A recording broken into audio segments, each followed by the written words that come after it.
Welcome to Deep Roots Open Skies, your Wednesday midweek special edition, where we deep dive just deep enough that you won't drown in academic jargon, but just enough to impress your friends at brunch. I'm your host, Lykesia, and today's episode was good. We're talking learning experience design and educational technology. Don't hit the snooze button, teacher friends. I promise this isn't just for tech department people who still have chalk dust and dry erase marker on their hands and TikTok on their minds. But think of this. It's a Tuesday afternoon. You've got 30 second graders staring at you like you just announced recess has been outlawed. You scrape together a fun quiz on Google Forms, and just when you think you've nailed it, little Jimmy says, Miss Smith, can I take this on Roblox? You laugh, but inside you groan. Where do I even start? How do I actually design learning that sticks? I was there. Me recently, learning experience design graduate, a proud survivor of both the group project and Zoom breakout room era. We all know that one person who never unmutes. If you don't, it might be you. I'm sorry. So what is learning experience design? I want to take you into my world. Why are we talking about it? And how did I survive grad school without turning into a cyborg? Or did I? Stay tuned. If you ever taught, tutored, or binge watched YouTube how-to videos, congratulations. You dabbled in learning experience design and didn't even know it. It's just a fancy way of saying, how can we help people learn in different ways or learn in ways that are meaningful, personal, and dare I say, actually enjoyable? And with educational technology, it's not about uploading your 1999 lesson plan to a Google Drive and calling it a day. It's about using tech like a spice rack, the right tool at the right time for the right flavor of learning. Here's the deal. Education isn't a sleepy old library anymore.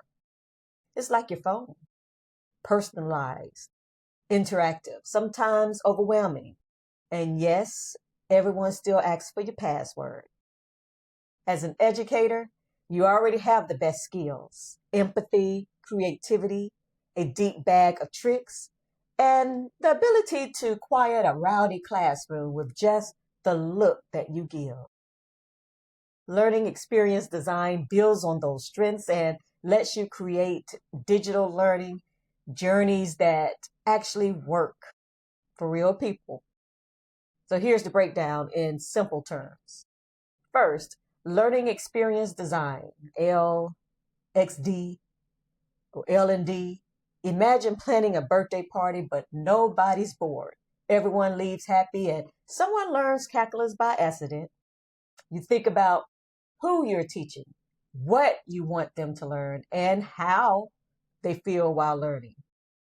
Then educational technology, not just gadgets. It's any tool that helps people learn better and faster. Could be an app, a podcast, or a post-it note with a doodle. And then why this field rocks and is hiring.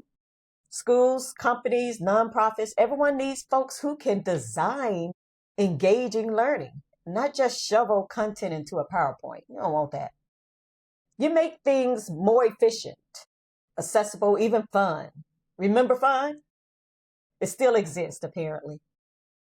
When I first heard learning experience design, I thought it was like making Pinterest boards for teachers. Imagine that. But spoiler, it's more strategic. Think Marie Kondo meets Miss Frizzle.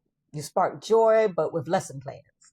And let's be honest, the first time I tried a digital escape room with my class, I got locked out of my own lesson and had to Google the answer while pretending I meant to do that all along. If you ever faked confidence doing a tech fail, you're already 90% qualified and in the right place. So why should you care? If you love teaching, but are thinking of a change, or you're just curious about how TikTok might out-teach your old textbook, this is your field. And if you're still in the classroom, these skills make you unstoppable. Plus, you'll finally understand what your tech coach is really talking about. Now let's add just a little bit more context to those takeaways, because I know some of you are thinking, okay, but what does this actually look like in the real world? Well, I'm glad you asked. Here's the thing. Learning experience design is all around you, even if you never called it that. The training module you zipped through when you started a new job, the onboarding process that didn't completely bore you to tears, or that Duolingo streak you were low-key proud of for 27 straight days.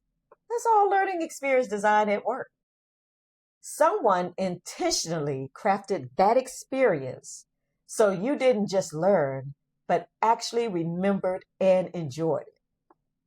And educational technology isn't just the software world. It's a bridge. It's how teachers and coaches connect people to ideas faster and in more personal, creative ways. Think simulations, interactive videos, podcasts, virtual classrooms. Those tools are no longer extras. They're becoming the language of modern learning. So if you ever storyboarded a lesson, crafted a tutorial, or figured out how to teach complex things in simple human ways, you already think like a learning designer. The tech is just the next step. And guess what? You don't need to code. You just need curiosity. If you can troubleshoot a Zoom call, mediate a parent email, or MacGyver a learning activity out of construction paper and Wi-Fi, you've got what it takes. Before we leave, here's some quick takeaways. Learning experience design equals making learning effective, personal, and maybe even fun. Educational technology equals using tools, digital or not, to make learning stick. Educators are primed for this transition. You already have the empathy, structure, and storytelling, muscles for it. You don't need to code. If you can survive a surprise fire drill, you can absolutely learn a little tech. So maybe the question isn't, can I do this? It's where do I want to take it? Because as education keeps evolving, we need designers, creative minds who care about people as much as they care about tools. And that sounds a lot like you, don't you think? Want more about this? DM me your most interesting classroom tech stories. I'll share the best ones in our next midweek special. Thanks for tuning in into Deep Roots, Open Skies. I'm your host again, rooting for you as your plant needs seeds and they grow new seeds on screen and off. Catch you next time.